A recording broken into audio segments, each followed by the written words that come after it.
Okay, so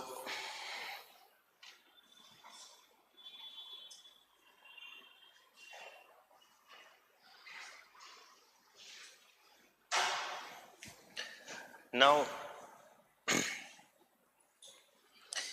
when we talk about this whole migration, the whole illegal migration and all this issue uh, between India and Bangladesh, one has to look at the history of this issue first to understand what is the issue and what is the way forward. Okay, to this issue of illegal migration and how does it influence the India-Bangladesh relationship. Actually, firstly, if you look historically, 1947 onwards, there is a set of refugees came to India in 1947-1948. When?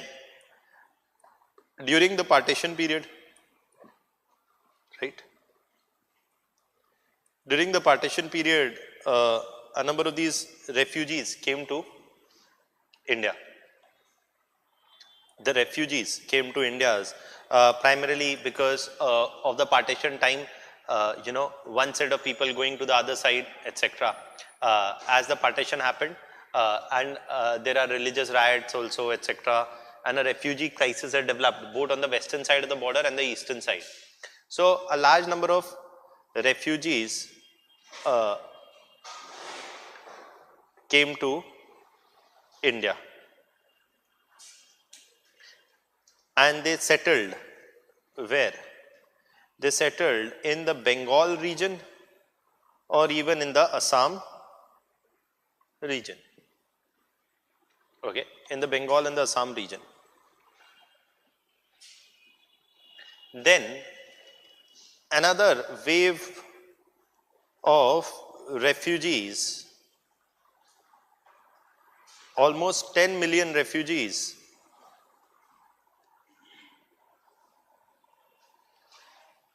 came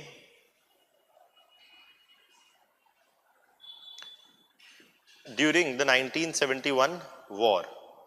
And the refugees from Bangladesh who were escaping persecution, primarily even a large number of Hindus, kept coming between 1947 to 1971 or 24th March 1971. It is after 24th March 1971 that after 24th March 1971 that 10 million refugees came during the 1971 war, who were largely uh, the Awami League, the League supporters and the Bangladeshi citizens. So they came during 1971 war, escaping from the persecution launched by the Pakistani army.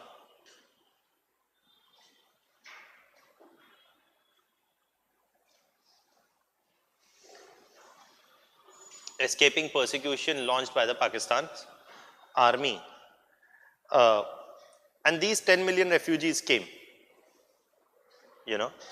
uh, during this period. So it is when these 10 million refugees came, they were largely settled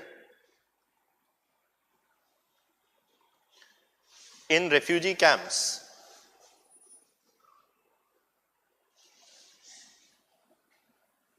in Assam, Bengal, Mizoram, etc., Tripura also, etc. regions. Now, once the war ended, once the war ended in 1971, between 1971 to 1973, once the war ended in 1971 and the Awami League came to power, where? In Bangladesh, between 1971 to 1973, uh, almost uh,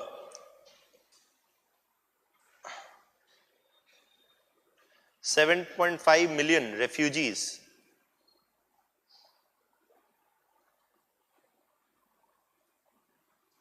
Almost 7.5 million refugees returned.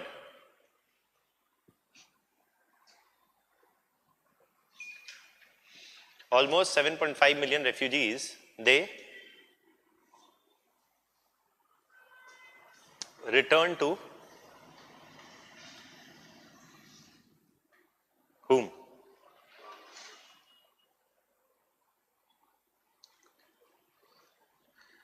And see, the point is, these refugees were kept in refugee camps. These refugees were kept in refugee camps. They were given identity cards, etc., everything. And 7.5 million returned eventually. And eventually, almost a large number of the remaining 2.5 million refugees also returned. Not all, but a large number of them also returned. So the refugee problem should have ended by now in 1973, 1974. However, it soon got intermixed with the other issue, and that is the issue of illegal migration. It got intermixed with another issue, and that is the issue of illegal migration. Now, what is happening in this issue of illegal migration? What is happening in this issue of illegal migration is this.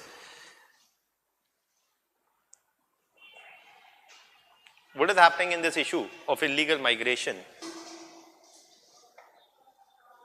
is this, that between that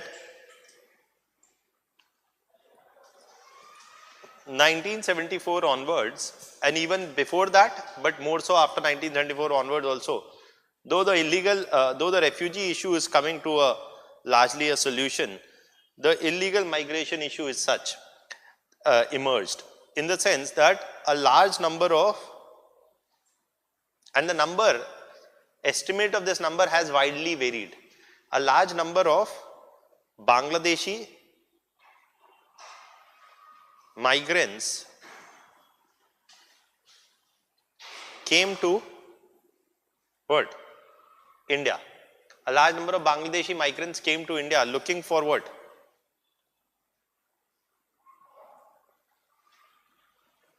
A large number of Bangladeshi migrants came to India looking for what? Employment opportunities.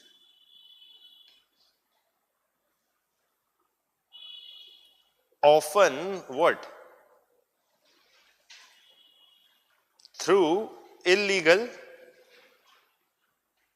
migration. Particularly in Northeast, and that too in Assam, in the border districts of Assam.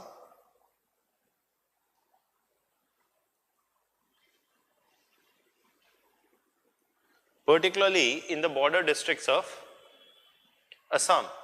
Okay. Now,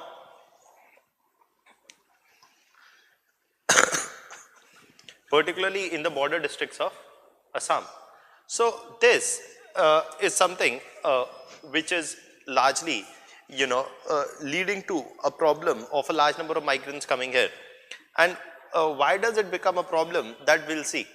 In the sense that between 1975 or 1975 and 1983,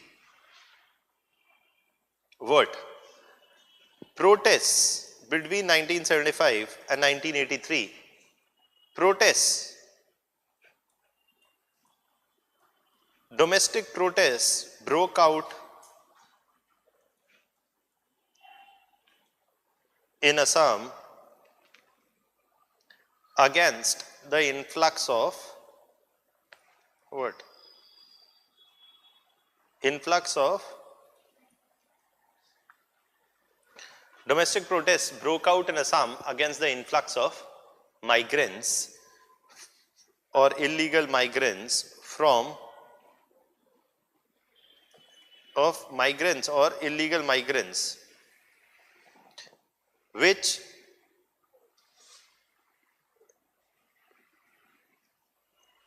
was and which led to speculation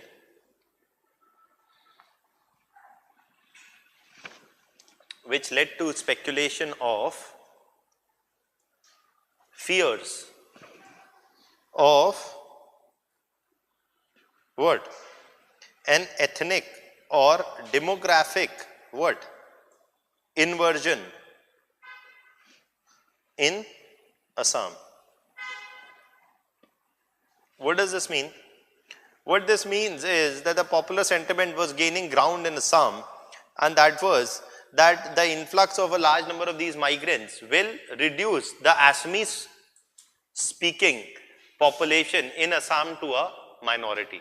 The Assamese population is partly ethnically and definitely linguistically different from the Bengali speaking population, whether coming from West Bengal on Indian side of the border or from Bangladesh. So there was this fear of ethnic or demographic inversion in Assam, and these protests were led by whom? The All Assam Student Union. Initially these protests were non-violent, eventually they also became violent. Okay. These protests were led by All Assam Student Union and eventually turned violent. Following which, in 1984 there is the accord. Which accord? The Rajiv Gandhi Accord. Rajiv Gandhi in 1984-85, after the death of Indira Gandhi, Rajiv Gandhi signed an accord and said that to address concerns of Assam, to address concerns in Assam, and said that 24th March 1971 would be what? The cutoff date. Those who came before 24th March 1971 will be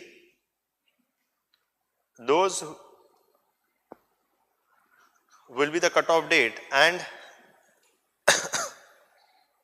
the refugees who came before this date would be granted citizenship.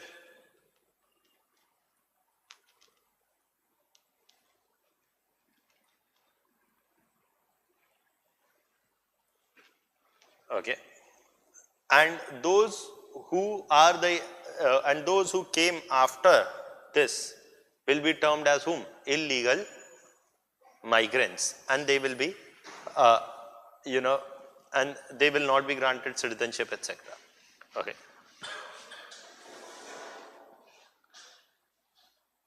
And not those who came when? Later, after 24th March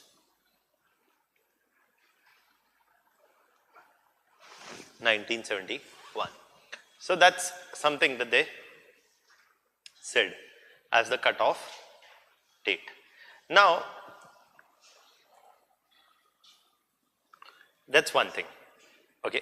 Now, the next, so that was agreed upon as the cutoff date. However, though this was happening as a result of negotiations, a parallel set of developments had been going on the ground as well since the 1970s, which continued in the 1980s and in the 1990s. For almost 3 decades, what? Despite the Assam Accord,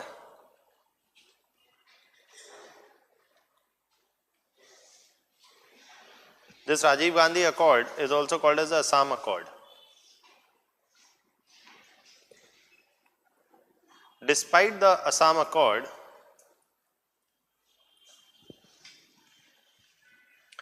despite the Assam Accord, illegal migration continued into Assam, Tripura, and adjoining border states.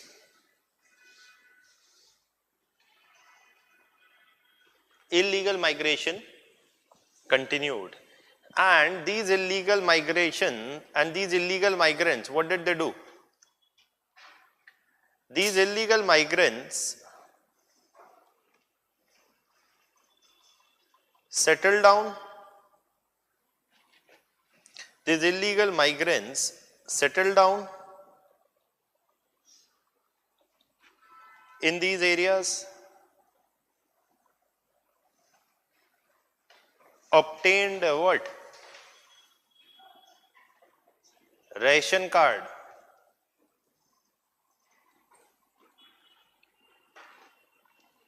Voter ID card.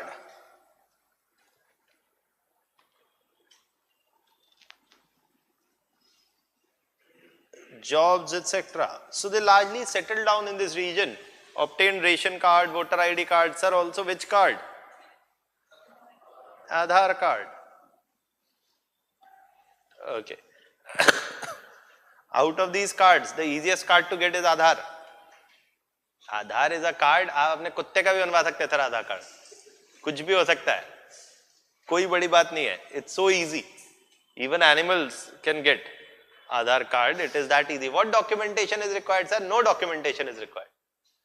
Nobody is coming to your house to check whether the address that you mentioned on your Aadhaar card is actually your address or not. कुछ नहीं है. एक पहले एक fake document बनवाइए, उसके ऊपर सारे फेक डॉक्यूमेंट बनवाना बहुत ही आसान है इंडिया में. Okay, that is there. So basically, what is important is that these illegal migrants who settle down in this region, they are getting. These illegal migrants who are settling down in this region are getting the voter ID cards. As they're getting the voter ID cards, what is happening? That they also have voting rights. And,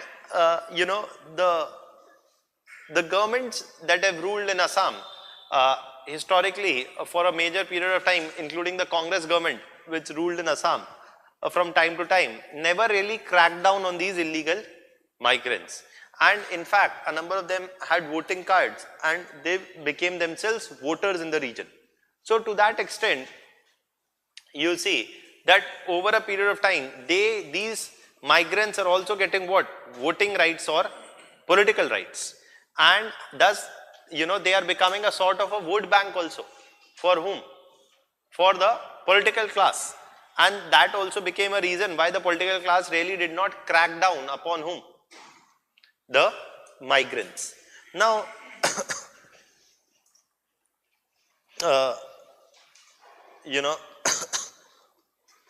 in 1990, and this led to a number of riots also from time to time. In the sense that, many a number of Assam-based groups, protest groups said that this is a clear violation of the Assam Accord of 1984. That these migrants are coming, they continue to come, settle down, voter ID cards, etc. It's a clear violation of the Assam Accord. And there were repeated riots also which broke out in Assam, in the Kokrajhar region, many other border regions of Assam with Bangladesh. And in 1998, the governor of Assam submitted a report that's called the Sinha report. That's called the Sinha report and pointed out that there are a large number of unregistered, or there are a large number of illegal, migrants in Assam. And the estimate said that it was somewhere between 2 million, 1 to 2 million to 15 million. Sir, they're giving a range of roughly around 1 or 2 million to 15 million. Sir, that's some range. 15 times highest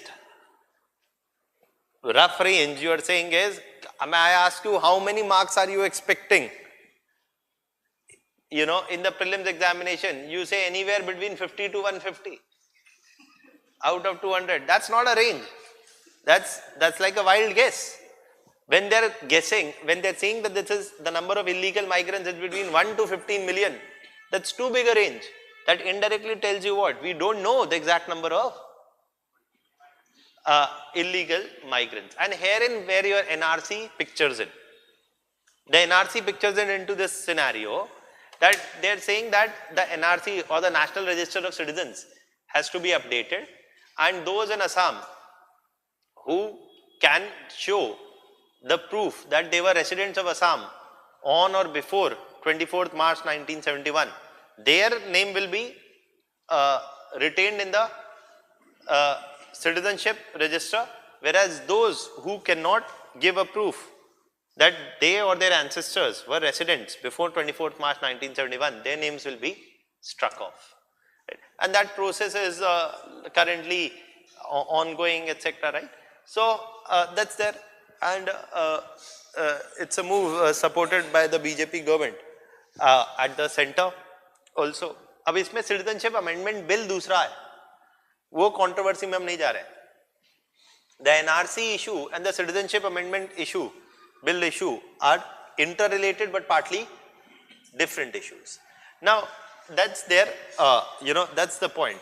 The question is that currently, now what is this issue? The issue is about illegal migration. Now how do you best handle this issue? You know, the NRC comes into this picture. Okay, chaliye, you identified. Roughly they said that there, in the initial draft they said there are 40 lakh illegal migrants or 4 million. And the NRC, when documentation was being done, they said that roughly 4 million are there in the draft. It will be updated, etc., etc. Suppose you identify 1 million people as illegal refugees, okay, who are not Indian citizens. Now what is to be done with them? Now these people are kept in a deportation, or these people are to be kept in a deportation camp. Now India, now comes the tricky question. What do you do with this 1 lakh, 2 lakh, 5 lakh, 10 lakh people? Deport them or send them back to their original country. Which is their country? Bangladesh. But Bangladesh says there are no illegal migrants. That Bangladesh says that there are no illegal migrants going from Bangladesh into India. Now what happens in this scenario? This is very difficult to say.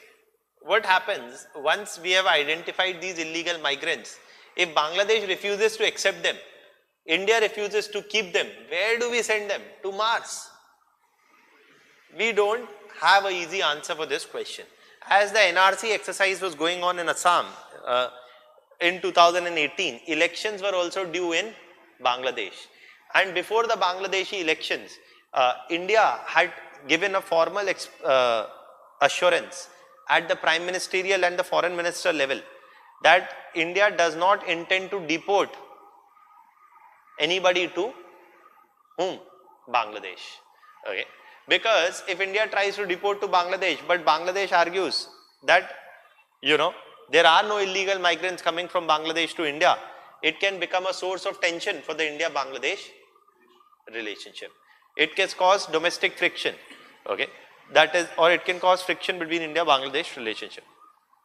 So India gave this assurance at the highest level that we are not going to deport them. What are we going to do with them once we identify them? There are no easy answers for this question, okay. So, but obviously identifying them is likely to lead to some political gains for the ruling party BJP in Assam, etc. So that's another issue, but this is another issue. Now in this backdrop, what is the way forward for this illegal migration issue? What is being done and what is the way forward for this illegal migration issue? Well, the answer is, firstly, dekhiye. Now when we talk about the way forward to tackle the illegal migration issue,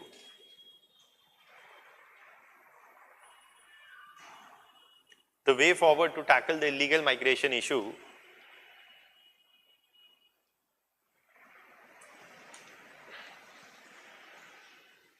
when we talk about the way forward to tackle the illegal migration issue, firstly, what India has been carrying out the fencing of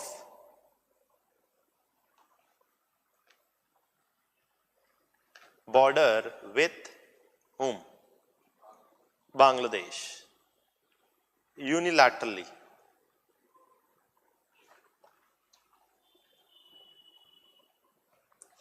Bangladesh has not been erecting fences, only India has been erecting fences, okay, unilaterally. Bangladesh doesn't support the move also of erecting fences, but India has nonetheless been doing so. This has generated unilaterally since 2000.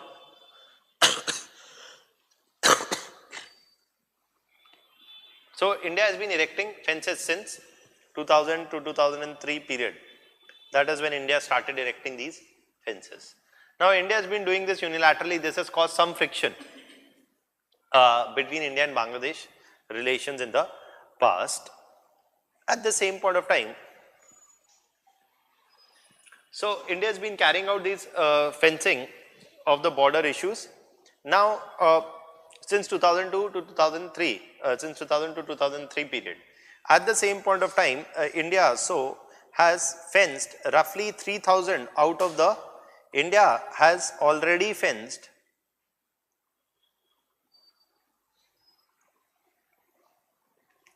roughly 3,000 out of the 4,000 kilometers of the border it shares with whom?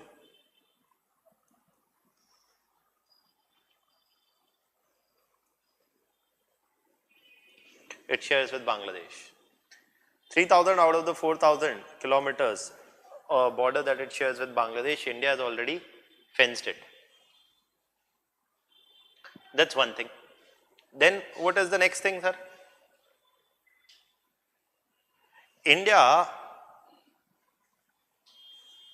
BSF mans this border. So the BSF, the Border Security Force, right? BSF has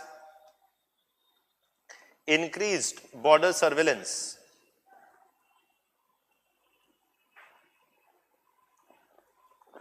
BSF has increased border surveillance. How? Has increased border surveillance where it has increased the number of border outposts. Okay. To carry out surveillance. Earlier, for example, so the whole border can never be fenced between India and Bangladesh. One reason is what? The rivers. Because the rivers flow, you can't fence the rivers, obviously, right? So there are rivers which are there, so the border can never be completely fenced.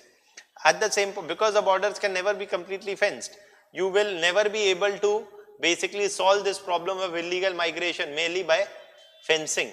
Okay, if the issue of illegal migration could be solved merely by fencing, then we would have just simply fenced the whole border and that would have solved the problem. That's not possible, partly because of geographical reasons, the fencing of the border. Other thing is, even where borders have been fenced, sir, what can happen? People can come and cut the border, cut the fence and go to the other side. See, people who are looking for jobs, for a livelihood, if they want to migrate, they can always cut the fences and go. That is why Trump is saying we'll make the wall, not fence, right? So people can always cut the fences and go. Okay. Also, this illegal migration issue also creates a certain other challenges for India that we'll come to in a minute. So they can always cut the fences and they can go to the other side, or they can escape from where fences are not there. So India has been increasing border surveillance. Earlier, for example, there were a border outpost, say, at every 20 kilometers. So it's not that one guard is standing every 100 meters on India-Bangladesh border. Arey sir, 4,000 kilometer long border, how many guards will stand? That's not possible, right? So border outposts were earlier say at a distance of 25 or 30 kilometers. So now they're saying that we'll increase the number of border outposts. So if not at 30 kilometers, then probably at 10 kilometers each or 15 kilometers each, there will be a border outpost from where the border would be monitored. Okay, that is what would be the idea. So BSF has been increasing this border surveillance and outpost, and fencing has been going on. One major reason also why we need to tackle the issue of illegal migration is because these illegal migrants also pose, apart from, you know, influencing the demographic composition of India's northeast, etc., they also may pose a what? Security challenge. Kyun bhai? You are, because these, they may be doing what? Because these illegal migrants, you know, on the way, you know, coming or on the way, you know, coming to India or going from India, you know, what would they do? Dekhiye kya hota hai? Where do these migrants come from? A number of them do circular migration also. What is circular migration? Simple thing, that in Bangladesh, they are engaged in agriculture. So during the harvest season, what are they, where are they? They are in Bangladesh doing the harvest. Okay, or during the cropping season, they are there to cut the crops. Once the cropping season is gone, they are looking for, they are free. So they look for employment, so they cross the border and come to India and work during the off season in the construction sector. Once they've done the work in the construction sector, they'll return back to Bangladesh again for the cropping season. So circular migration. Jaisa hota hai, abhi aisa hota hai, right? That there is a farmer who's working in Bihar. Cropping season mein he is in Bihar. Rest of the season he is in Delhi driving Ola. You get it? So that's also circular migration, or looking for construction jobs in Delhi. So circular migration is there within India also, and it happens across the Indian Bangladesh border also. So kya hua? That what are you doing is that what can always happen is what? Narco trafficking. These fellows, when they come from Bangladesh to India, उन्होंने बोला 1 kilo गांजा भी लेके चलो साथ साथ, right? We'll sell that off also. Or the opposite, buy narcotics from India and sell it in Bangladesh. So narco trafficking goes both ways, that ways. Okay. And if you remember, there is the golden triangle in this region, right? We say golden triangle and golden crescent. Yes, no? Already taught? No?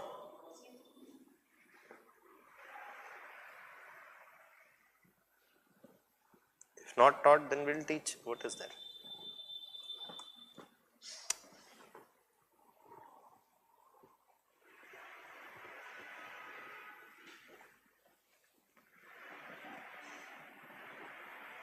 So,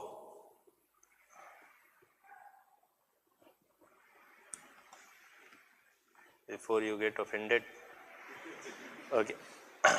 So, we say that the golden crescent is where? Afghanistan, Pakistan and Punjab. Their side of Punjab as well as the Indian side of Punjab. That's the, you know, the golden crescent. And the golden triangle is between Myanmar, India and Bangladesh. Okay, that's where the golden triangle is. Ye golden kya hai isme? Ganja, sir, ganja.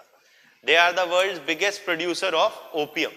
These two areas produce more than 90% of the opium in the world. And also one of the highest and best quality of opium is produced in these two areas. The Afghan Taliban finances its whole military offenses largely through the opium that it cultivates. It's the opium capital of the world. Okay, that's there. So you see a lot of narco trafficking also happens along the porous India-Bangladesh border. So that's there. So it poses a security challenge, primarily because of narco trafficking,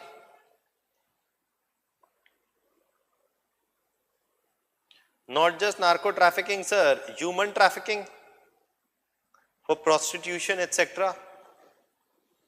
So there is human trafficking also, there is narco trafficking also. Then what is there? Animal trafficking also.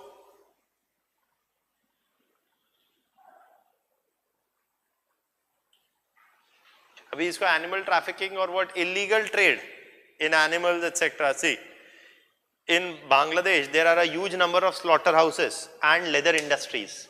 So what happens is that a large amount of cattle is sold illegally, okay, from Indian side to the Bangladeshi side. And these cattle is sold, and because India mein to cattle marna is dangerous, it can lead to instant death. Okay, humans में ऐसा नहीं है, but if you kill cattle, it can lead to sir instant death.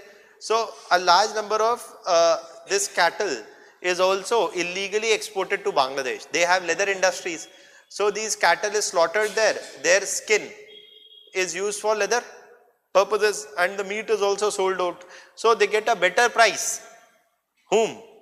Indian farmers get a better price if they sell their old cattle to whom? Bangladesh. Selling it in India these days is anyways risky. Okay. And even then, even if they sell, they will not get the good price that they get in selling it to Bangladesh. So there is a lot of illegal animal trade also, which happens along this border. So some of this can pose what? And also it poses a security challenge. Why? Because terror groups or insurgent groups can sneak into or out across these borders. So all of this poses a security challenge also. Now, so a part of this problem, is a security challenge, and that does require increasing border surveillance. Okay, but merely border surveillance alone is not the answer. Merely border surveillance alone is not the answer. And why do we say that? That merely border surveillance is not the answer.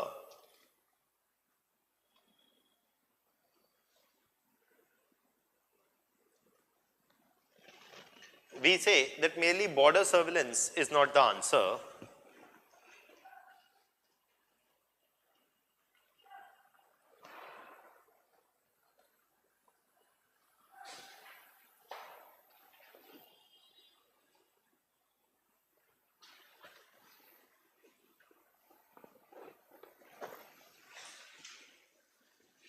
Merely border surveillance is not the answer. Rather, other things also need to be done. First thing is what? There is a need to grant what? Work permits for short durations, say 6 month or 1 year period.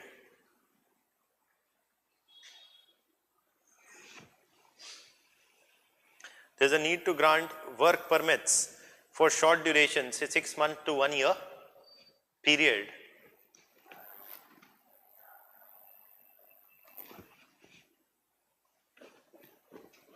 To workers coming from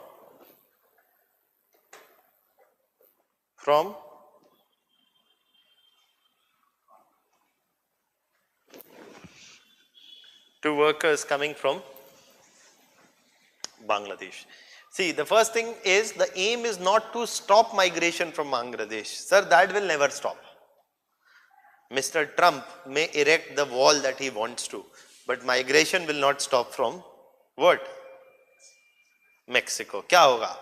People will dig tunnels. अरे जमीन खोद के चले जाएंगे tunnel बना के उस तरफ. What is there? Those people who are looking for jobs can also do this, and those who want to move drugs, they too can totally do this. Okay. Punjab gets a lot of illegal drugs from the Pakistani side of border or not? अरे वो आता है, वो हवा में से आएगा, फेंक के आएंगे, ड्रोन से दे देंगे, नीचे से, हर तरह के तरीके हैं. You just can't, erect fences and expect that that will solve the problem. So the need is not to try and stop migration. The need is to do what? Regularize and legalize migration. Why? Because when you grant them work permits for short duration to periods, for short duration periods to workers coming from Bangladesh, it's a win-win for all. Firstly, these people will have to give a valid proof of identification, where they are going to work, all of that, right? And this will do what? This will allow India to keep a track of number of people working in India who are from Bangladesh. How many are staying for the term that they have been granted the visa, and how many have overstayed. Identify them at a later stage and deport them. Once it is a legal, documented migration, then it becomes easy for us to deport also if required.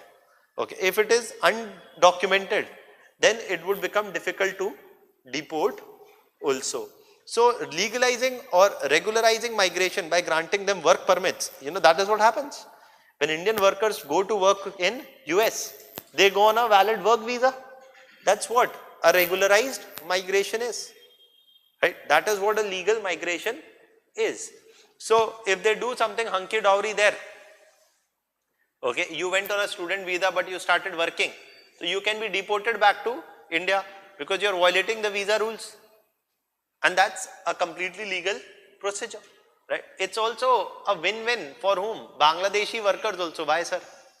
See, Bangladeshi workers who are migrants come to work in the construction sector in India's northeast in large numbers because they provide what? Cheap labor.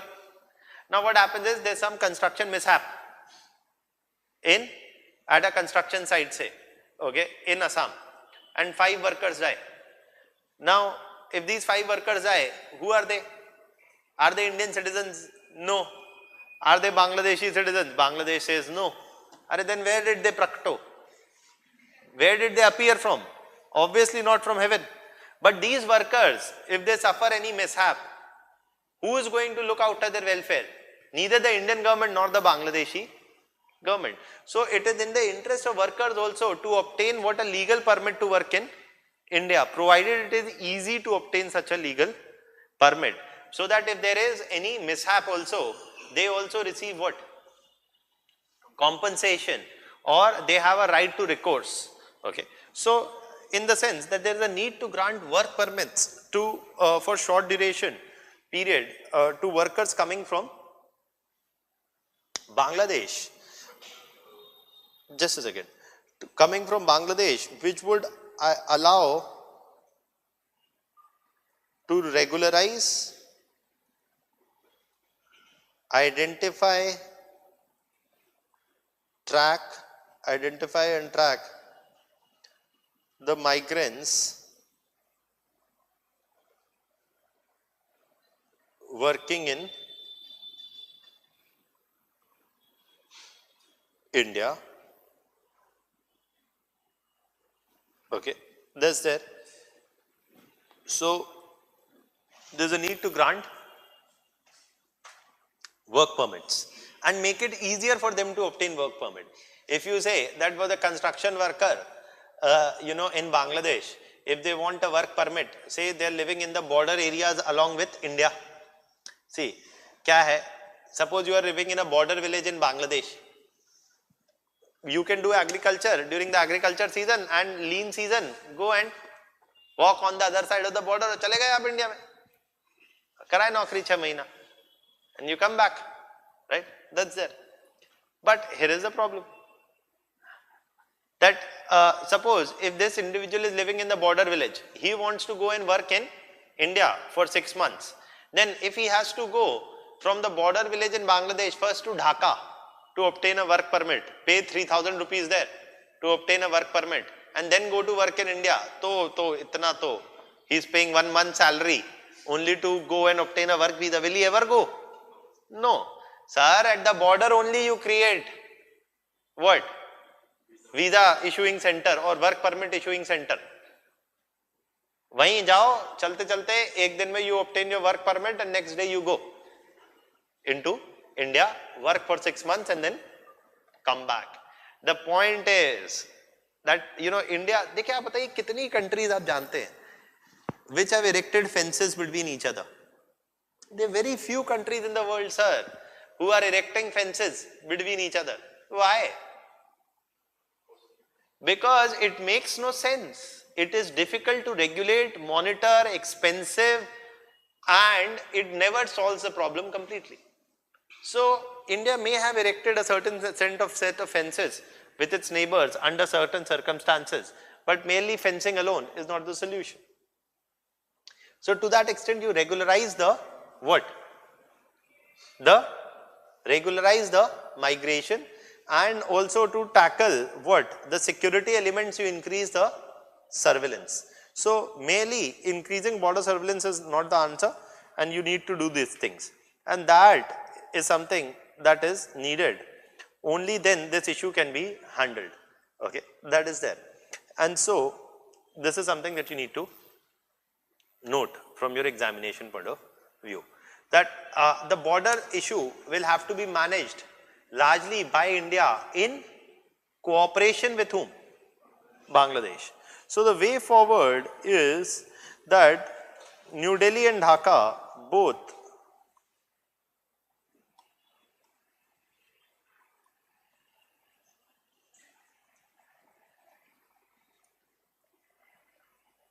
need to show more maturity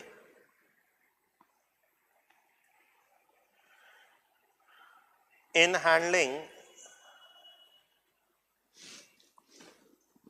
the question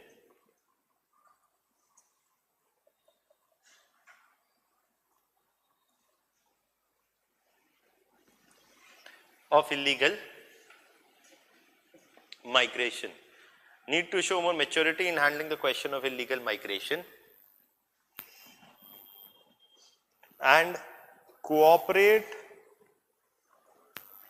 to tackle the security threats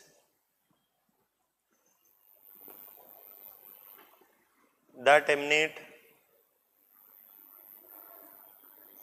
from porous borders and regularize the migration process by adopting a simplified work permit regime. And lastly, one more thing that you can add here, and by adopting a simplified work permit regime. And one of the last things is that you increase the number of border hearts for doing trade. In the sense, border hearts, okay, for doing trade. In the sense that what do is that you create integrated checkposts for screening goods, and also make designated border trading positions where traders from both sides can come and do trade. Okay, that is something which will also give what? When legal trade happens, when illegal trade happens, or what happens? That both the countries also lose revenue. Why? Because if there is a legal trade route, then there will be a certain amount of tax which will be gained by both the sides from taxing this trade. When there is illegal trade, it is also untaxed trade. So one of the last things also that can be done is that increase the number of border trading hearts along the India-Bangladesh border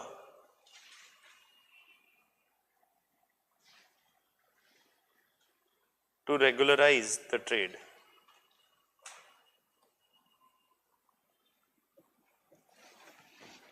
I hope this much is clear, right? That is how you can manage the issue, okay, and try to deal with migration and make it more orderly. I hope this much is clear. Any doubts? Anything you want to ask? Trading hearts? You did not understand. See, basically, for example, what you can have is a weekly trading heart or trading post. So, you know, it's like that during these 2 days in a month or 3 days in a month or 4 days in a month, what can happen, what will happen is that both traders coming from Indian side and Bangladeshi side of the border can come to designated border areas.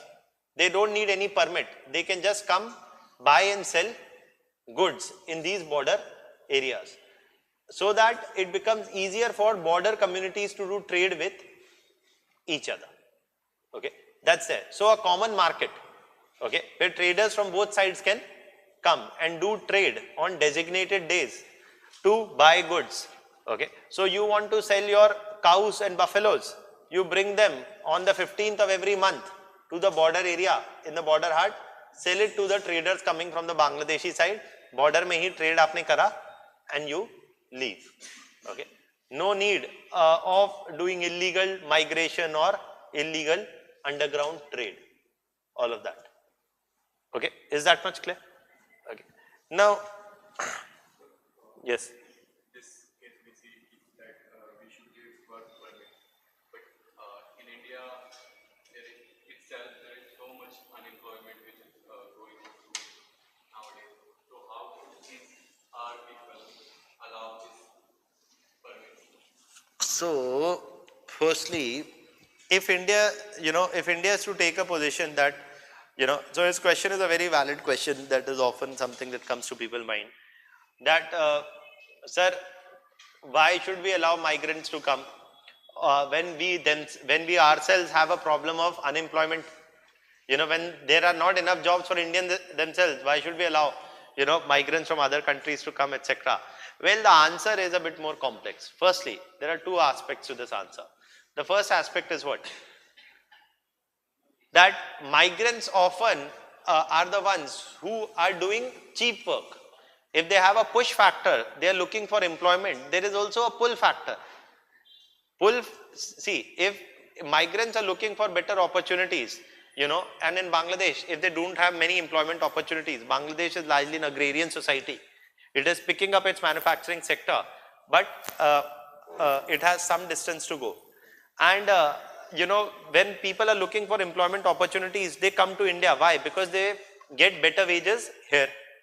Now, the point is that the wages that are being offered in the Indian construction sector, locals in Assam, local people from Assam are not interested in doing that work.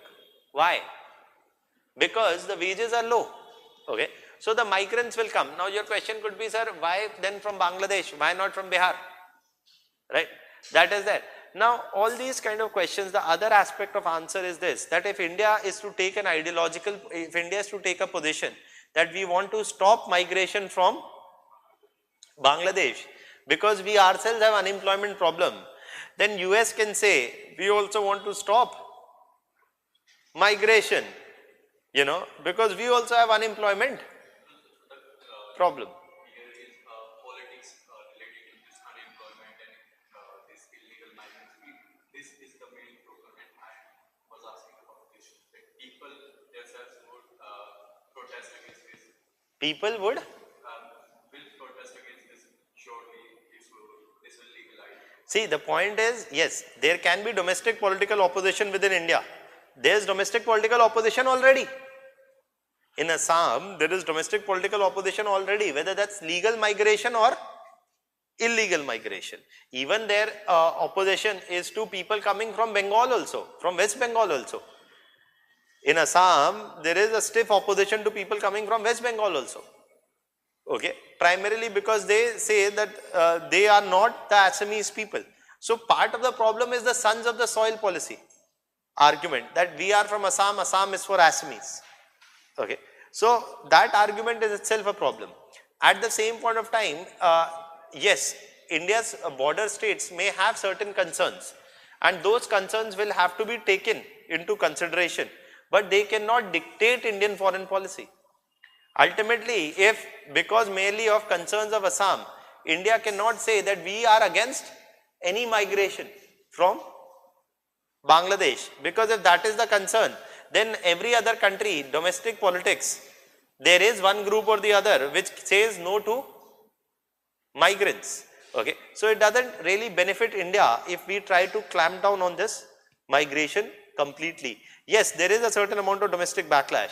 The Assam's population main problem is with these people settling down here, buying property, and because when you start settling down here and you start buying property, what happens? The ethnic composition changes. If you're coming for short durations to work and going back, that won't be that great a problem. Migrants are always going to be there. Illegal migrants are a bigger problem because they get settlement rights, they get voting ID, they are buying property. That is a bigger problem. If it is more orderly migration and more legalized one, that is a better assurance against the ethnic composition changing in these areas. And remember, migration, whether that is even within the country itself, also can lead to discontent. A very common sight is in that Maharashtra. A Bihari people going to work in Maharashtra. So Maharashtra people say Maharashtra for Marathis. No to Bihari population. So what is the solution, sir? As long as there is inequality and there are push and pull factors, there will be intra-country migration and inter-country migration both. That is it. There are no easy solutions. What is argued is that better than illegal migration is legal migration. Okay, that is that. Clear? Okay. Next issue is predominantly about, so we have discussed the first two issues. The next issue is predominantly about water sharing. Okay, so let's discuss water sharing and connectivity issues first. देखिए,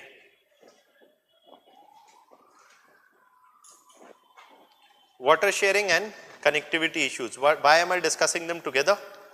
I'll explain for a reason.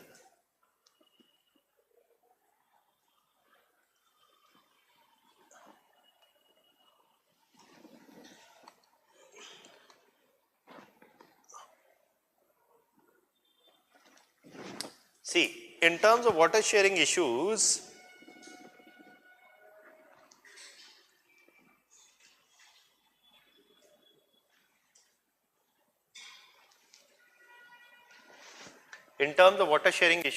what we say,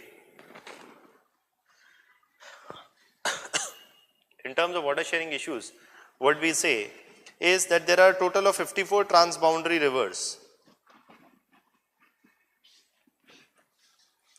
between India and Bangladesh.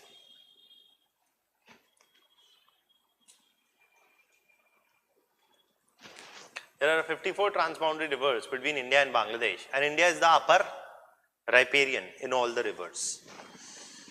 Some of the major river systems are the Ganga, on which a water sharing treaty has already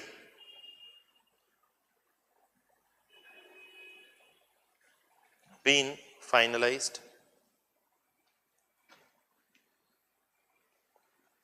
in 1996 to the mutual satisfaction of both the parties. Then there are a few other rivers, the Tipaimukh,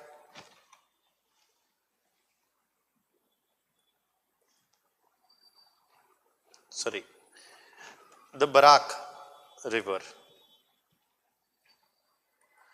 The Barak river flows from Manipur, okay, flows in India from Manipur into Bangladesh, and the Barak river is another major river system.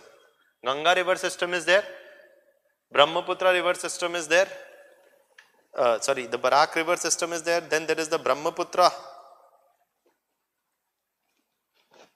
river system, then there is also the Teesta river. Now, though we have a water sharing agreement on Ganga, we don't have any agreements on any other rivers.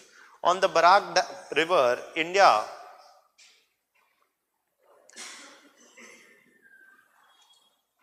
In 2011-12, India initiated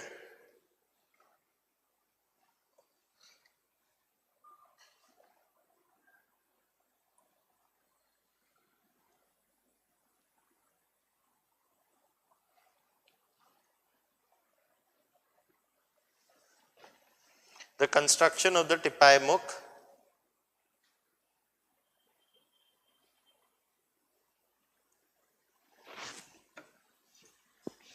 India initiated what? The construction of the Tipaimuk Dam. There is some roughly around 1000 megawatt dam that India is seeking to construct on the Barak River. But India being the upstream, India started construction on the Barak River.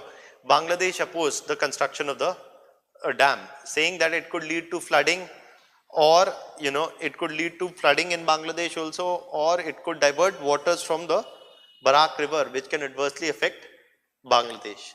So because of Bangladesh's opposition, India partly, or for a temporary period, India stopped the construction of this Tepaimuk Dam and assured whom? And assured Bangladesh that that the construction of the Tepaimuk Dam will not adversely affect the flow of water in Bangladesh. So India has offered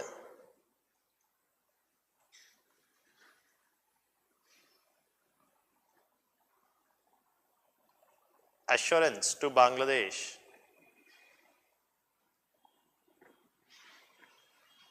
that the construction of the dam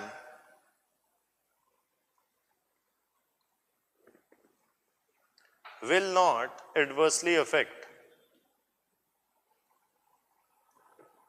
the flow of rivers, will not adversely affect the flow of water, will not adversely affect the flow of water in.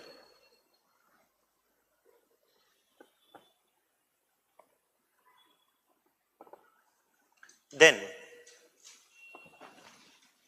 the Teesta River.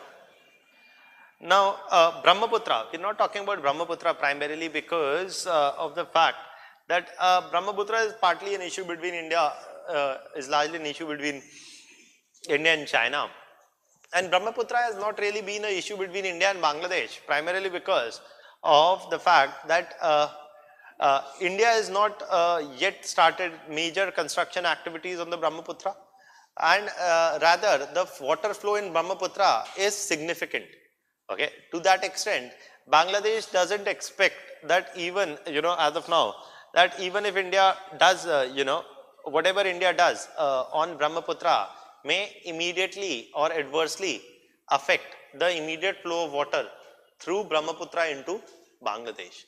Rather, their major concern has been over the Teesta River. Their major concern is over the Teesta River as of now.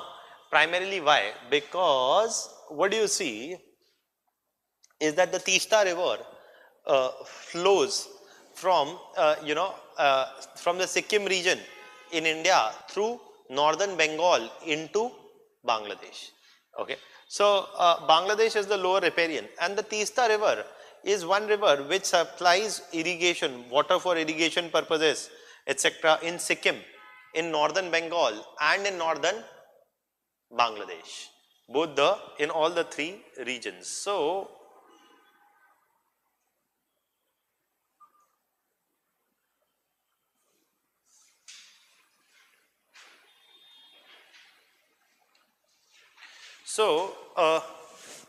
you see the Teesta River, comes, from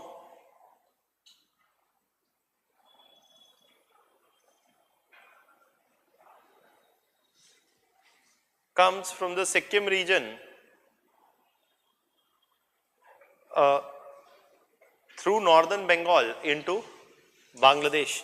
Now, this is the river on which the water supply from which is important for agriculture, where is important for agriculture.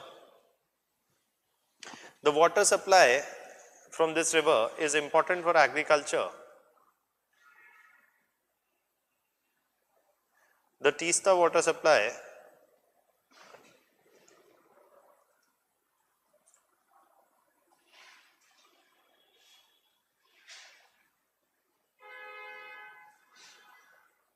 is important for agriculture in Sikkim,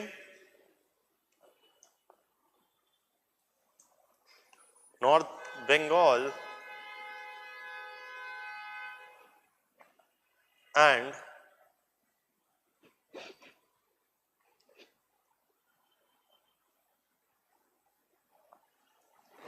in Sikkim, in North Bengal, and in Bangladesh. Now,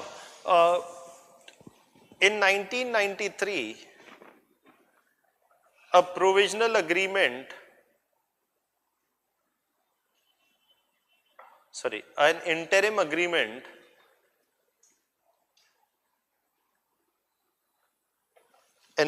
agreement was reached between whom?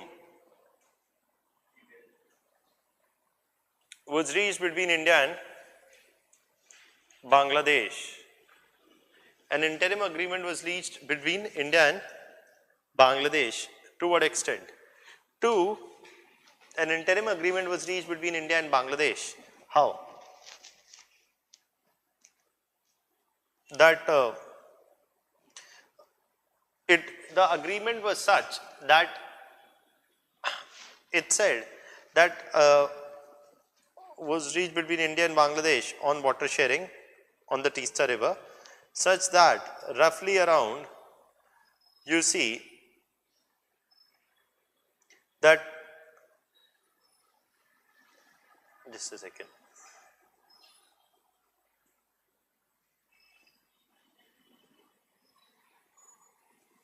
Yes, that 39% of the water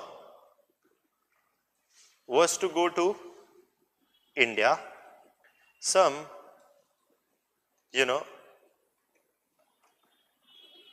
some 39% of the water was to go to India. Some 34% of the water was to go to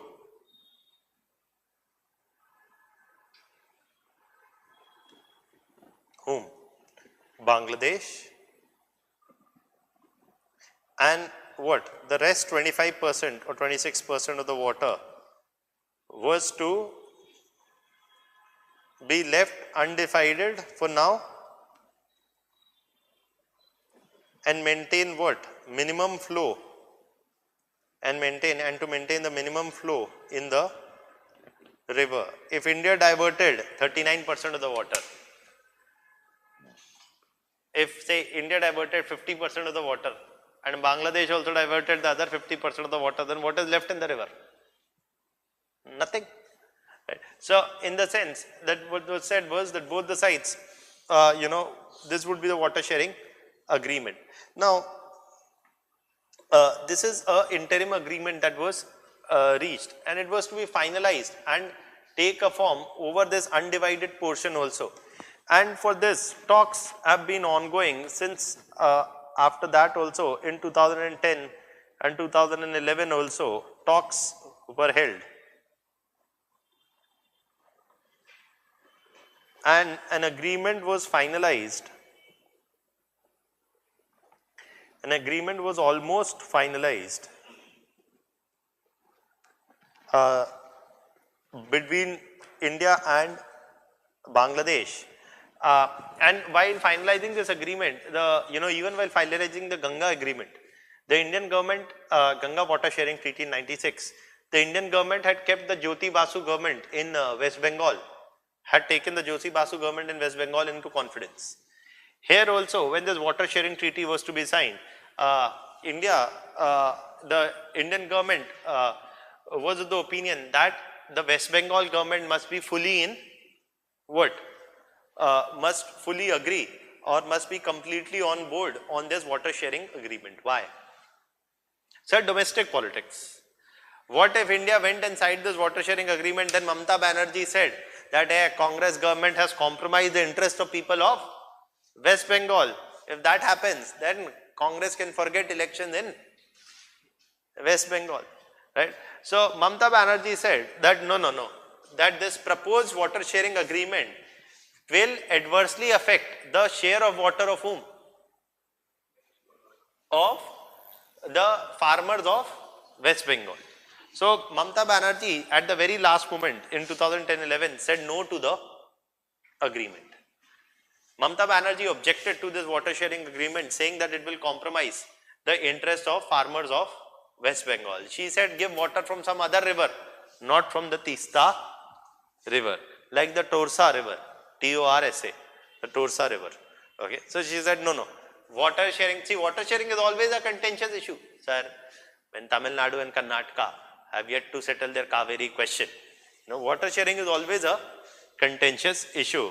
And because of domestic political implications, if Karnataka agrees to a water sharing agreement, which is seen as benefiting Tamil Nadu more than any political party, which signs such a water sharing agreement, will have to face political consequences, right?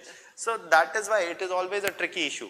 And Mamata Banerjee said that she cannot compromise the interests of the Bengali population or the farmers of West Bengal, and she cannot agree to such a agreement, because of which Indian government did not sign the agreement in 2011. And Sheikh Hasina said that the Tista water issue is the litmus test for the India-Bangladesh relationship, in the sense that there was intense domestic pressure on Sheikh Hasina also to demonstrate that it could get the favorable deal from India, which largely accommodate whose interest? Bangladesh interests. So,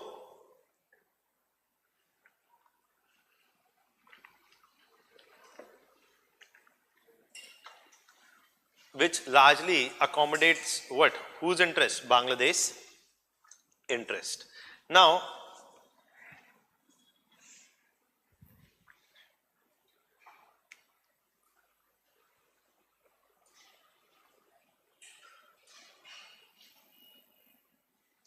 which largely accommodates Bangladesh interests. So,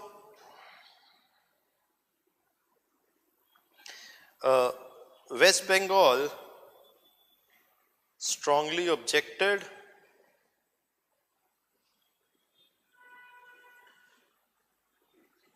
to the T-Star deal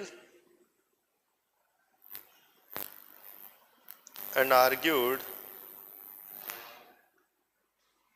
that it adversely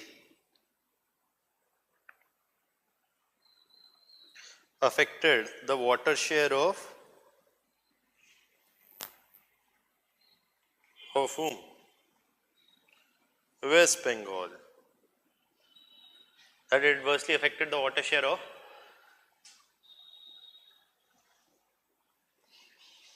West Bengal.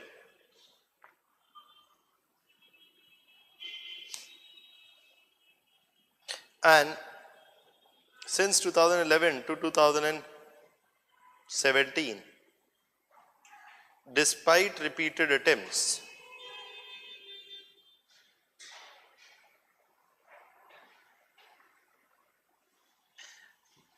and assurances from India,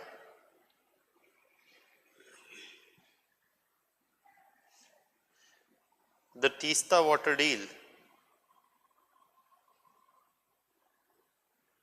Tista water agreement is yet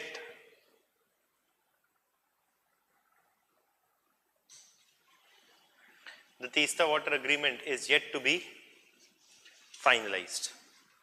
Okay, the Tista water agreement is yet to be finalized, and there is intense pressure on Sheikh Hasina also, in the domestic politics of Bangladesh to get this agreement. But largely because of West Bengal's protests, and अगर ममता बनर्जी रहेंगी waste Bengal में and BJP रहेगी centre में तो और ही भूल जा. Okay, so there's there. Even when the Congress government was there, Mamata Banerjee did not agree. There is no reason for her to agree now. अभी तो वैसे भी महायुद्ध चल रहा है, right? So that is there. So as of now, any settlement of the Tista question is not in sight, unless the political equation between the center and the state changes significantly. Okay, that is there. So The Teesta Water Agreement is yet to be finalized. And however, but though this agreement is yet to be finalized, there is an implication. In the sense, what is the implication of this lack of settlement on the water on the water sharing issue is that a positive movement on the Teesta water issue is likely to have what? Major implications or positive spin-offs for is likely to have positive implications, is major implications or positive spin-offs for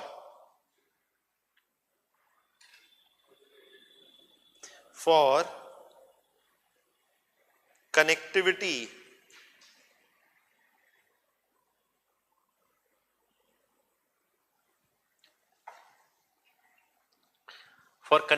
and trade.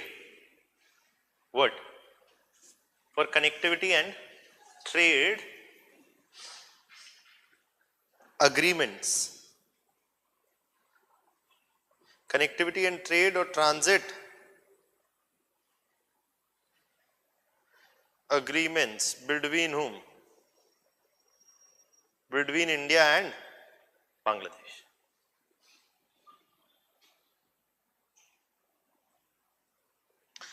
Okay, I'll explain. In the sense that what is there? See, India wants connectivity agreement or transit rights through Bangladesh, connecting West Bengal to the states like Tripura, etc. or Nagaland, which will reduce the transit time by 1/3 and decrease the dependence on the Siliguri corridor. So India wants the trade and transit rights through Bangladesh, which will improve India's connectivity between West Bengal and India's landlocked northeast. Right? So India wants that to happen. And Bangladesh knows that it is their bargaining chip. Bangladesh is saying directly, indirectly, politely or not so politely. Bangladesh is saying, you give us the water sharing deal, we'll give you the connectivity. That's their bargaining chip, sir. That is what happens in diplomatic negotiations. Give and take. So you give us this, we'll give you that. That is the whole logic. Now,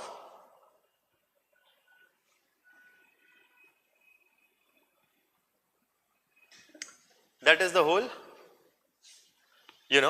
logic that is to be taken care of.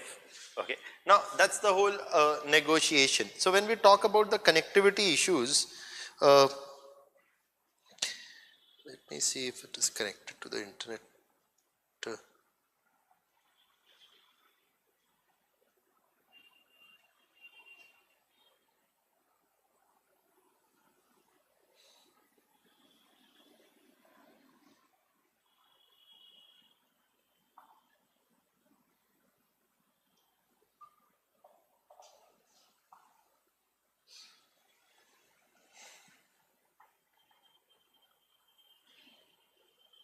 No.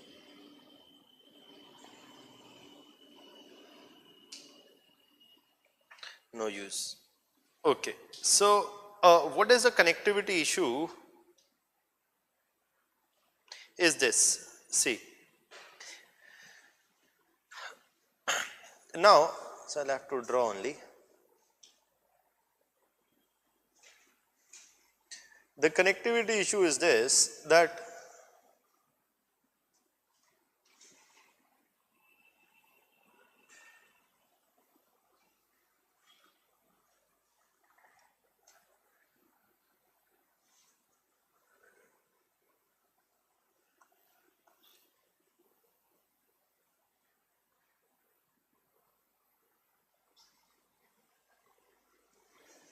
so the connectivity issue is what? See,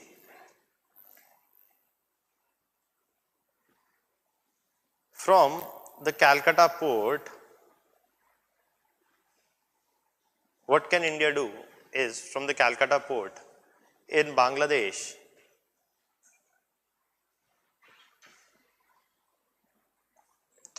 sorry.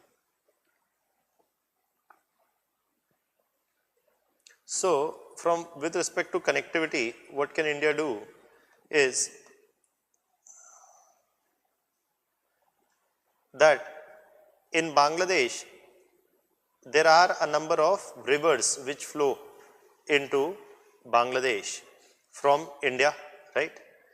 Now, and there are a number of ports, there are a number of rivers which flow into Bangladesh, like the Brahmaputra which comes from the north, the Ganga which comes from the west. If you can see a better map, you will get better maps also.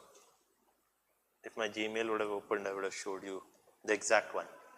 And then there are a number of other also rivers which come. Now, there is, for example, one port here, that's the Ashuganj port.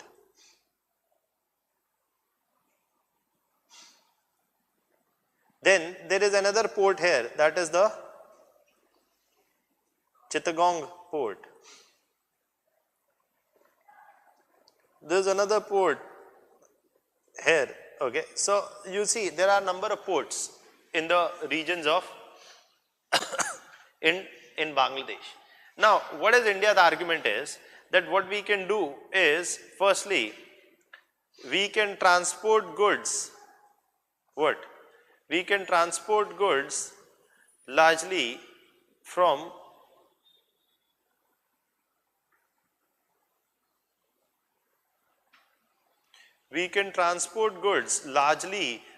Kolkata to the Ashuganj port, and from Ashuganj port we can transport through a land route which connects to Tripura. Okay. So that will allow us to move goods relatively cheaper and faster. That's one thing, partly through the sea-based route, and that's called the Kolkata Ashuganj port link, and from Ashuganj to Tripura region. That's one thing that we can do. Then we can already, India has what? India already has what? Bus service and train service running from where? India already has bus service and train service running from Kolkata to Dhaka. Okay. From Kolkata to Dhaka, India already has bus services and train services running. The Maitri Express, the Bandhan Express and bus services. Okay. And from Dhaka, we can also start other bus services to Tripura. So we can establish road, rail as well as trade connectivity links to Bangladesh. Okay. That is something that Bangladesh can give to us. In return, what will Bangladesh get, sir? In return for all of this, Bangladesh gets what? Firstly, India will provide what? India will provide financial support in the terms of grants and loans for what? For the construction of infrastructure projects in Bangladesh. What? That highways will have to be built, ports will have to be developed. India will provide loans and assistance for these projects. Secondly, when Bangladesh gives India transit rights, it benefits India by reducing the time and the cost of transport, but it also benefits Bangladesh, not just because India will provide loans and assistance for construction of infrastructure, but also because they will get what? They will get, yes, they will get transit taxes or toll taxes. So they'll get transit or toll taxes also, and that will help them develop their infrastructure. And on this highway, not just Indian goods can move, but even Bangladeshi goods. Even Bangladesh can supply more goods to India's northeast and vice versa. So that is there. It is Bangladesh can serve as a bridge for between India's West Bengal region and India's northeast. And it can also act in collaboration with what? India's Look East policy. Okay, or with things like BIMSTEC or the Bay of Bengal Initiative for Multi-Sectoral and Technical Economic Cooperation. that the BIMSTEC, which includes Bangladesh, India, Myanmar, etc., Bangladesh can become the land link, strengthening the connectivity of India with India's northeast as well as with the India's look east policy or ASEAN member countries like Myanmar, which also share a land border with India. Is that point clear? So that is also something which is important. So this is a mutually beneficial thing. However, India is likely to get a lot of benefits from this, and to that extent, you see a positive movement on the Teesta water issue is likely to have major implications or a positive standoff for whom? The India-Bangladesh for connectivity and trade and transit between India and Bangladesh. India has already shown interest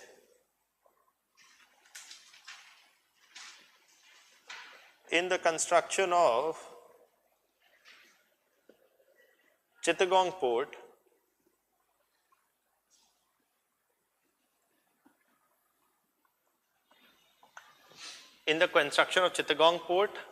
in Bangladesh and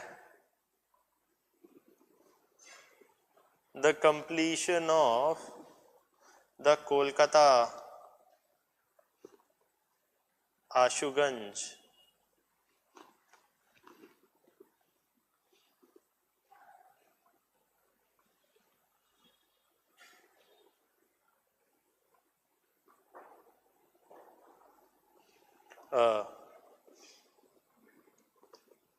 multimodal transport or the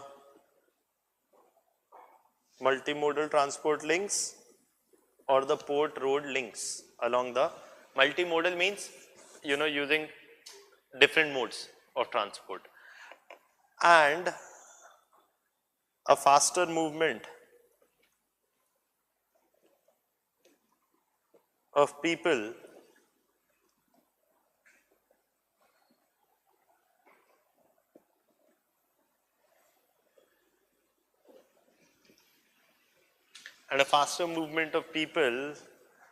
through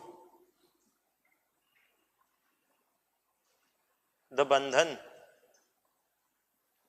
or an Maitri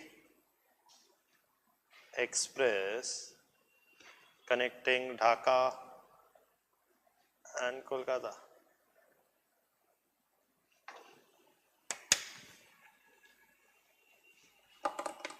Clear? So that's there. There can be a lot of development, and Bangladesh thus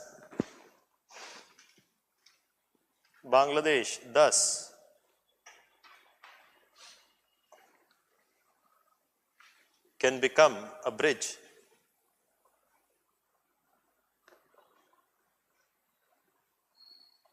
to India's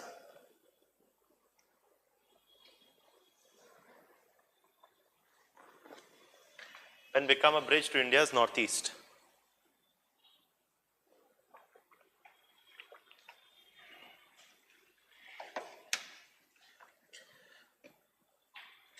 And play a vital role in India's look east policy as well.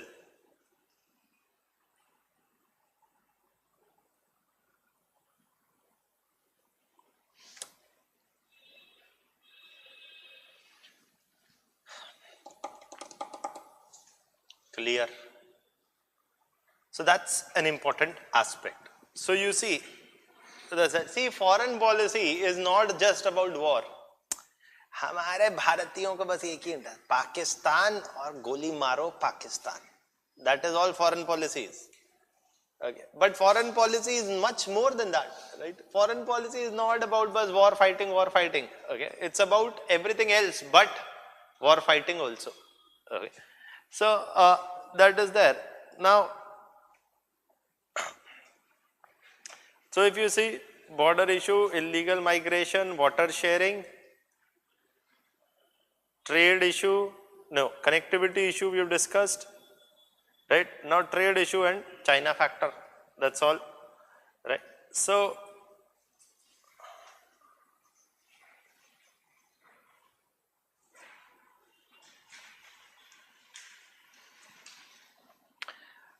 देखिए, let's start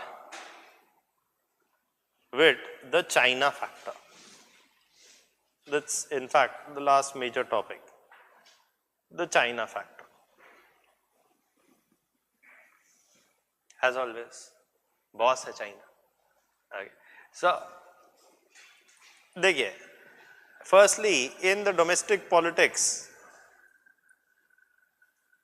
of Bangladesh, there is a certain amount of consensus. There is domestic consensus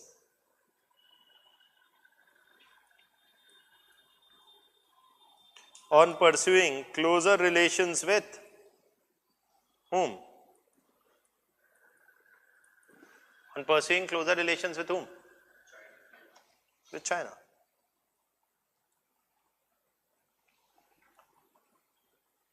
$70 to 80% of their defense platforms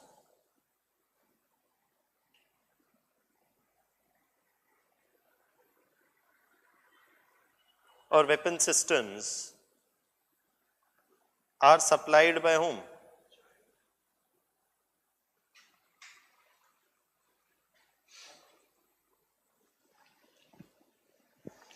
70%, 70 to 80% of the defense platforms or weapon systems are supplied by China. The China-Bangladesh bilateral trade today stands at roughly around $10 billion.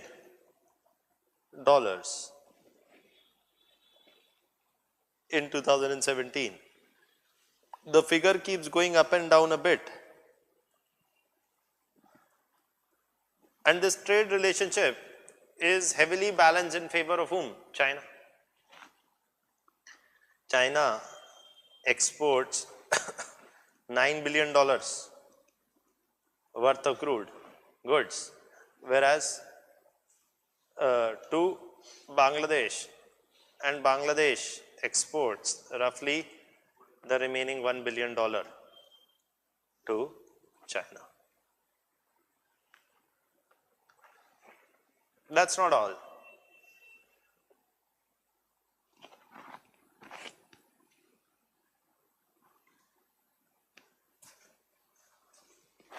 (2015) Z picture के hero हैं ये.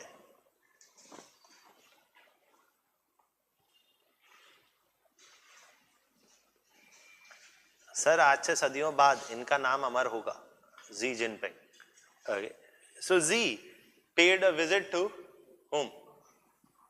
Bangladesh. Z paid a visit to Bangladesh. And before actually, चलिए कर लेते हैं इसी बारे में. Z paid a visit to Bangladesh in 2014. Offered loans and assistance amounting to 24.5 billion US dollars. Loans or lines of credit and assistance amounting to 24.5 billion US dollars to be spent over the next 5 years.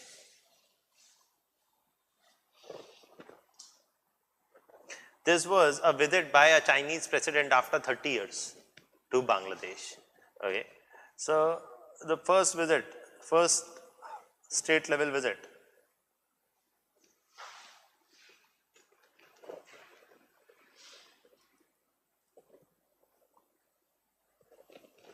In 2001, and they said that their partnership is a strategic partnership. In 2001, I told you that they're major defense partners anyways, right? In 2001, China and Bangladesh had also finalized a defense cooperation, what?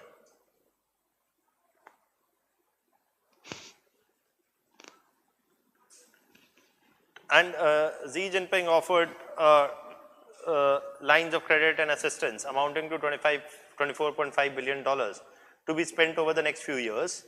And what is important is, over the next few years, as a part of what? The One Belt, One Road, or the Belt and Road Initiative project on what? Highways, infrastructure, and what?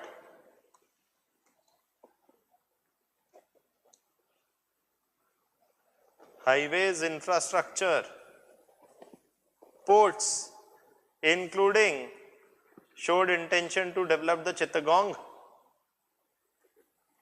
ports, including showing intention to develop the Chittagong deep sea port. So that's there. Okay. Also in 2017, China supplied 2 Ming class submarines, diesel submarines. To whom? Bangladesh. So supplied 2 Ming class diesel submarines to Bangladesh. So all of this is telling you what?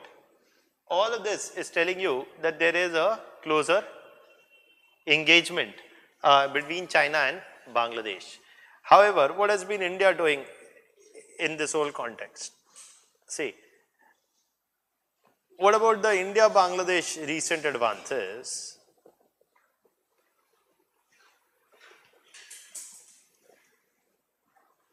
Sir, firstly, on the trade angle, till recently, India was what? You know, the China-Bangladesh trade I told you is $10 billion, right? And with this, China has recently overtaken India as the largest trading partner of whom? Bangladesh. China recently overtook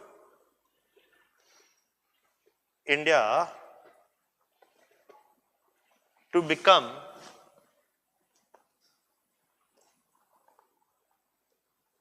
the largest trading partner of Bangladesh.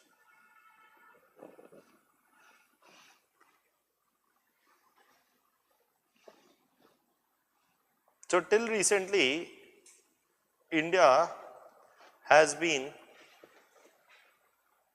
a major trade partner of whom? Bangladesh. Kahan? The bilateral trade stands at what? The bilateral trade stands at what?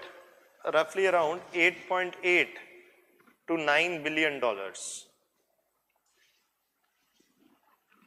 which is usually in whose favor? In favor of India.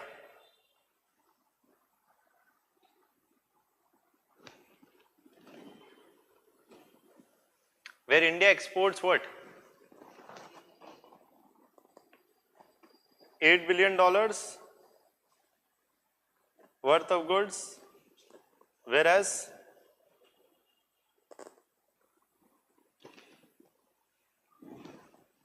India exports $8 billion worth of goods, whereas whom? Bangladesh exports to India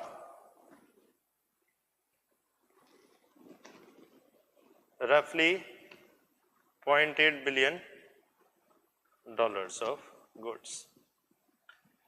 So India has granted more market access. India has granted duty-free access to what are Bangladesh's chief exports? Textile. So India has granted duty-free access to Bangladeshi textile goods.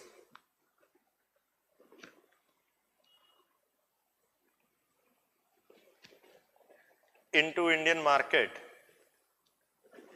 since 2011.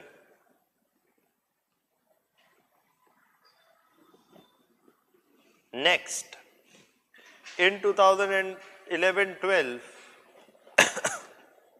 India offered a line of credit of 1 billion US dollars in 2011 and 12.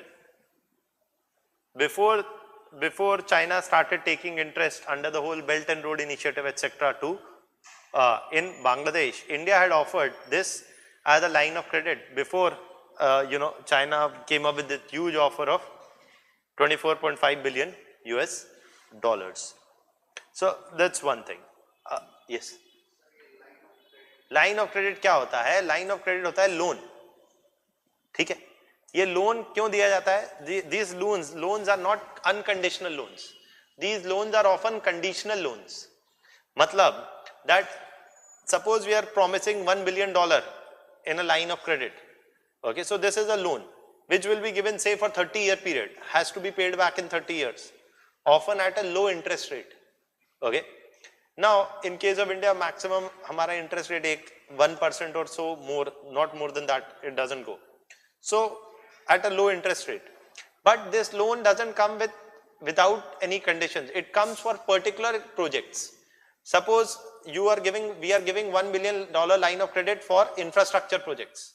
So, it will be used only for construction of highways, etc.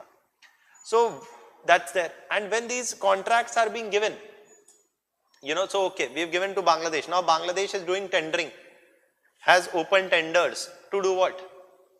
To construct these highways, and is going to give contract for constructing these highways. Then more often than not, it is expected that Indian run companies will also get a share of these contracts, if not the whole contract. So these are partly conditional loans, which will help them to develop their infrastructure, but also partly will help Indian companies get what? Contracts or market in the infrastructure sector in these companies. So these are conditional loans. Clear? Okay. So a line of credit of 1 billion US dollar. So India offered this line of credit. Then what has happened also that in 2015, I told you, we have settled the land boundary agreement.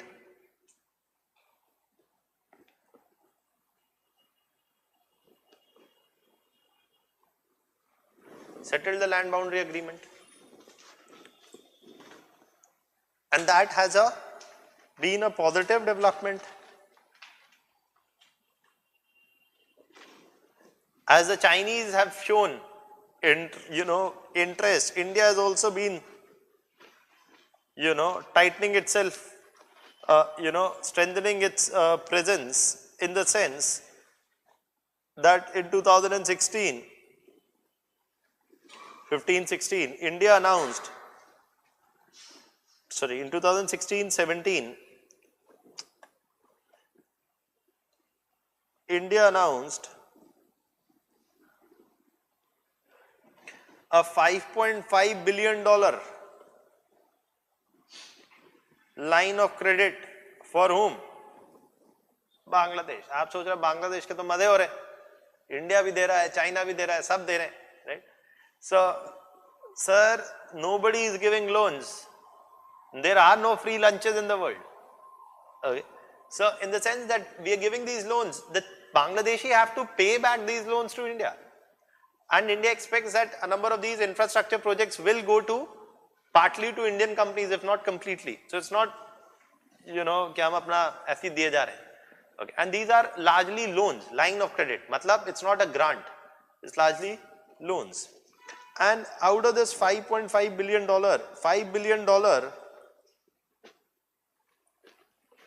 line of credit is for infrastructure projects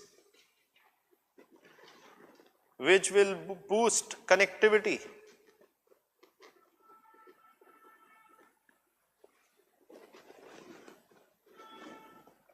And $500 million line of credit is for defense purchases. From whom? India. In the sense that India and Bangladesh have finalized a MOU, a Memorandum of Understanding for Defense Cooperation, where India is saying, why don't you want to buy weapons from us? Buy it from us also. Okay. Or decrease the dependence on China. Okay.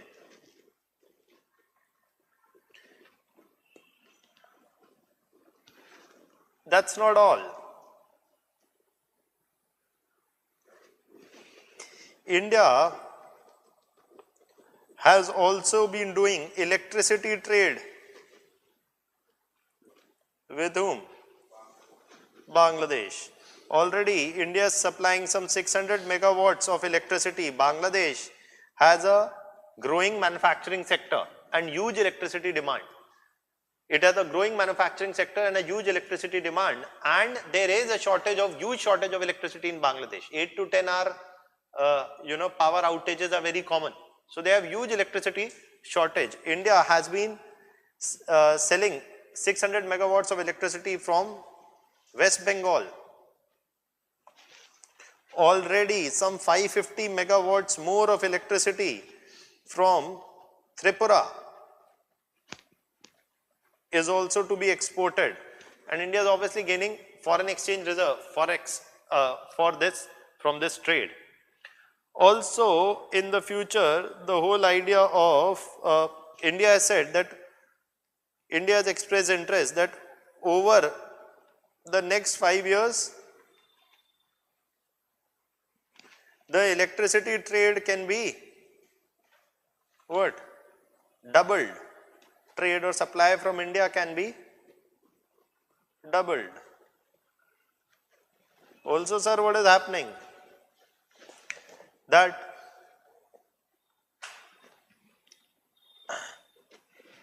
India, Russia and whom? Bangladesh have signed the Ropur nuclear power plant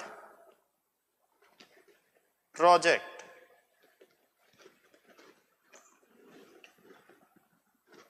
For joint development of this power plant project, nuclear power plant project in Bangladesh. Roughly around 2,400 megawatts of electricity is likely to be generated. Russia will supply the nuclear reactors. Russia will supply the reactors. India will help in the construction and training, construction of the plants and the training of officials, of nuclear power plant officials, as India has a vast experience of running nuclear power plants, Russian made, etc. Right? So that is that. Also, don't forget the idea of the whole, a regional electricity grid.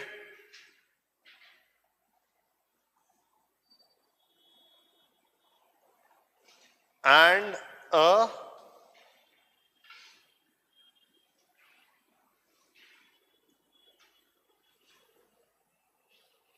highway connectivity projects such as the BBIN corridor and also the regional electricity grid connecting Bangladesh with Nepal, with Bhutan, through India. So India has been engaging. Now what India only needs to communicate, and India has already done so, is that India cannot stop whose engagement, the China and Bangladesh engagement. But what India needs to do is get its act together, be more, improve their implementation of projects in Bangladesh, get its act together, improve the implementation of projects in Bangladesh, and clearly communicate to Bangladesh that Bangladesh must be mindful of Indian sensitivities on things like Chittagong, that giving this project to the Chinese is something that may have consequences for India, given that the Chinese, if they develop a deep sea port here and they base their navy in this region, then this can have security implications for India. So India needs to be more vocal also, but at the same time more proactive in terms of increasing its engagement with Bangladesh if we are to deal with a rising Chinese presence. And remember that even though the Chinese presence may, Bangladesh and China have a historical relationship, and even if the Chinese presence may increase further, India needs to know and remember that geography favors whom? India. Okay, so that is that. So even that is one factor. Is this much clear? Any other doubts till here? Anything you want to ask? Okay, so this largely completes the topic for today.